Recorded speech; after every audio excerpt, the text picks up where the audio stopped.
you're online or in-store. Now, your Augusta AIKEN Honda dealer. Live Viper 6 Skyview Network, sponsored by Jiffy Lube Multicare. Well, this afternoon, we've had to fire up the Viper 6 radar. Believe it or not, it shows a couple showers around tonight. We'll full look at your forecast straight ahead. Right now, on News Channel 6 at 6, the latest on the investigation into a drive-by shooting that took the life of a 12-year-old.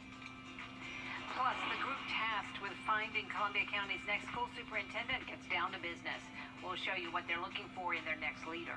And we're going to hear more on the battle against blight. Augusta city leaders talking once again about how to get rid of old, rundown properties. Their ideas as your news continues right now. Live from Television Park, this is WJBF News Channel 6 at 6. And we do welcome you back, everybody. I'm Brad Means. I'm Jenny Montgomery. Thank you for joining us. Coverage you can count on continues with AIKEN public safety investigators looking for clues in a drive-by shooting that left a 12-year-old boy dead.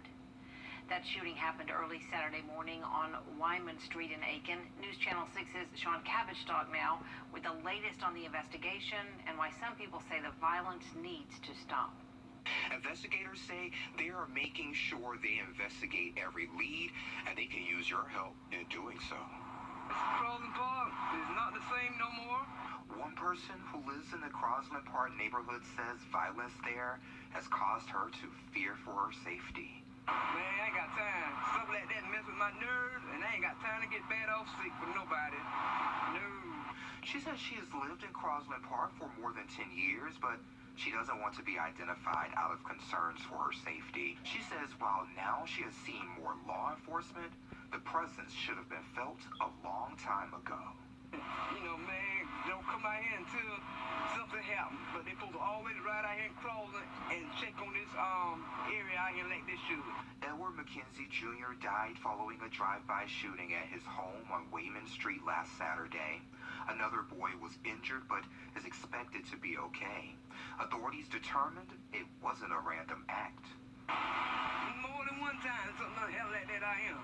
Nobody can live out here right from Crosland. Got the wrong people out here. That's why it messed up.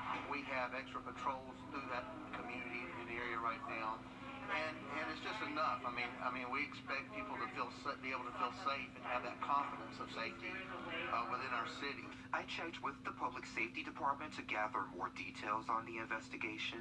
And no, I can't comment on anything at this time. Meanwhile, as far as the concerned resident News Channel 6 spoke with, while she waits until she finds another home, she will continue to do what she's always done to stay safe in her home. I'm a person stay to myself. I don't mess with nobody. They don't mess with me. And we're also learning a memorial will take place Friday afternoon at the family home as well. I'm AIKEN Bureau Chief Sean Cabotstock, WJBF News Channel 6. Well, some public safety investigators in AIKEN helping to solve the case of a runaway teenager. She's safe with her family tonight. News Channel 6's Chloe Salsameda has a look at what these juvenile investigators do to protect children. Here at the AIKEN Department of Public Safety, a group of about 7 people are doing some extraordinary work. That's the Youth Services Division. They're in charge of helping kids who may be in trouble, and they're showing you don't need a big team to make a difference. A day of work is never the same at AIKEN, at least for those in the Public Safety Department's Youth Services Division. They investigate all cases involving children. Their hard work paying off this week. A missing runaway was safely returned to her family after being missing for several days. Investigators admit their jobs are tough, but their goal? To make sure families have everything they need to create safe environments for kids. Do we have to put parents in jail sometimes? Yes, we do. But our goal is to help that family function appropriately as a family so that the children do not suffer any ill consequences. The Youth Services Division says that if there are any parents or kids who need help, please reach out to them because they are always willing to step in. In AIKEN, Chloe Salsameda, WJBF News Channel 6. Investigators in 5 local counties are trying to figure out who's behind several gas station robberies. They say someone's robbed 5 gas stations and 3 liquor stores, the latest happening Wednesday at Evans Package on Columbia Road. The owner says the whole encounter lasted about 15 seconds.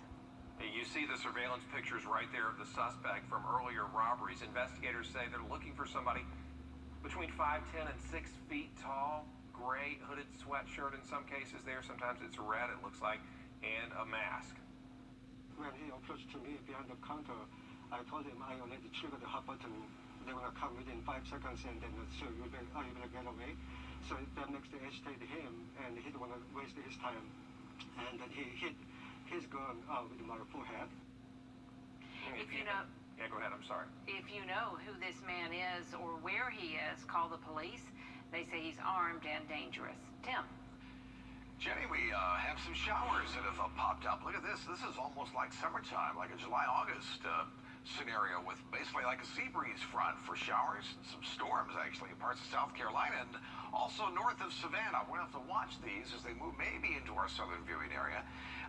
Closer look shows some sunshine and some clouds and a few showers. Let's fire up the Viper 6 and we'll zoom here into Wilkes County.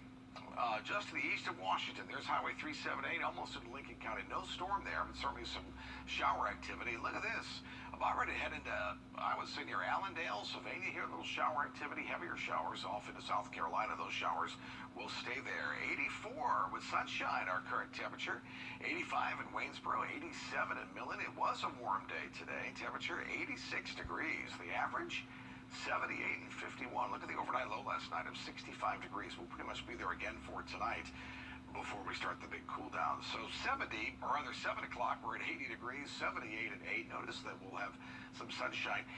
Some of our southern viewing area may be a shower, but I really wouldn't worry about it for sure. It would just be a light shower and quick. 64 tonight, and then we drop those temperatures 45 for Sunday morning. Again, that's in Augusta. I think some of the places that are typically our colder locations could see an upper 30. How about that? We'll talk more about that with your forecast in just a few minutes.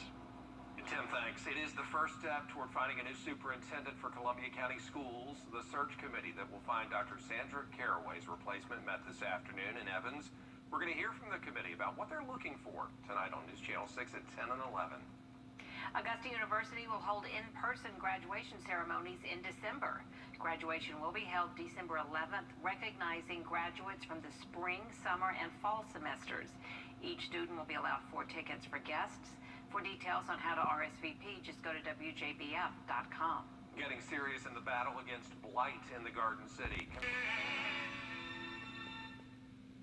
2 local veterinarians are bringing more diversity into the field. Local nonprofit organization Vets of All Colors teams up with local schools.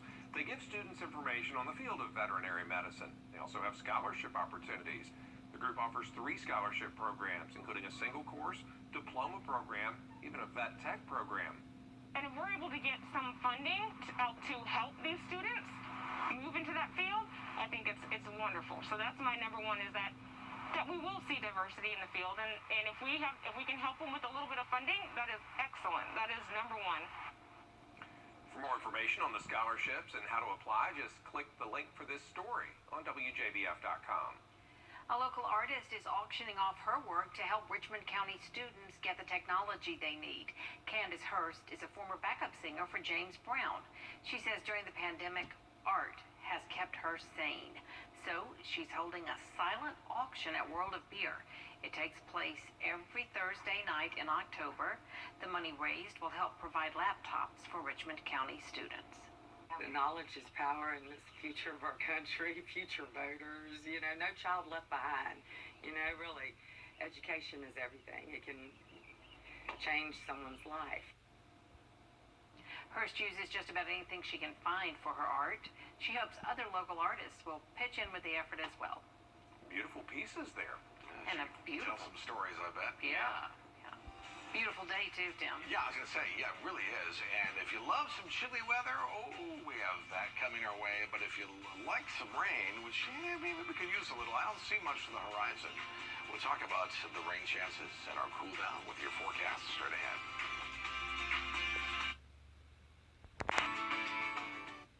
Now, your most accurate accurate forecast with WJBF Live Viper 6.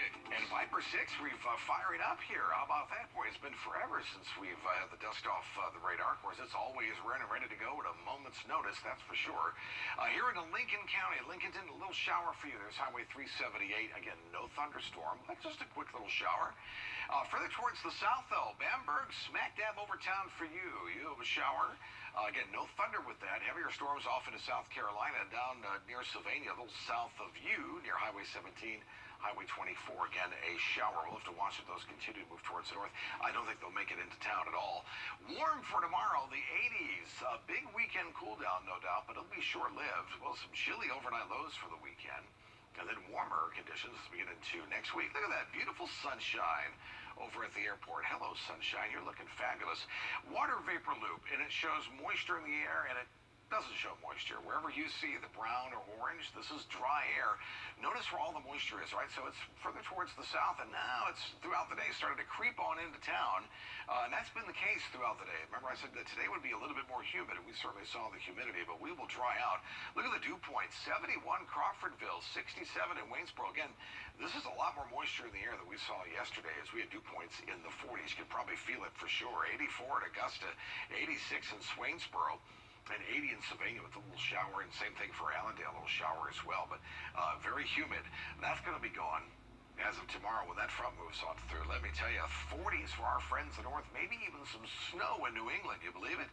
And for 60s and 70s for us, it's well below where we should be for this time of year, but it's short-lived because back to the 80s as we get into the next week. I think 80 to 82 degrees, so we'll be above normal as high pressure will rule the roost. And I think for the most part, keep things dry. Models want to bring some rain in, but right now, let's keep it dry right now. I'm not really seeing that, but we'll watch it.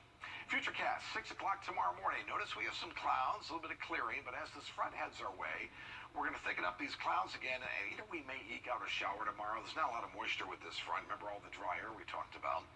So here's 1 o'clock Friday. The front will move through Friday evening, pretty much right about this time, 5, 6 o'clock, and then there it goes. And then, oh my, some beautiful weather. High pressure will move on in for Saturday into Sunday, and with high pressure basically on top of us for Saturday night, I think we'll see some of the coolest temperatures we've seen so far this fall.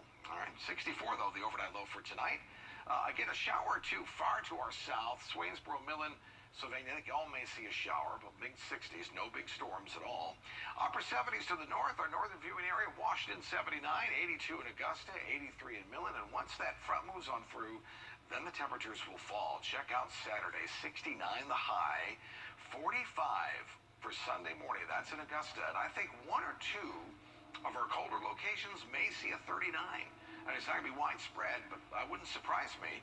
And then there's our 80s again as we get into next week, 80 degrees for Monday through Friday. That's your forecast. Coming up, a local college basketball coach misses practicing with his team. And the Braves looking to bounce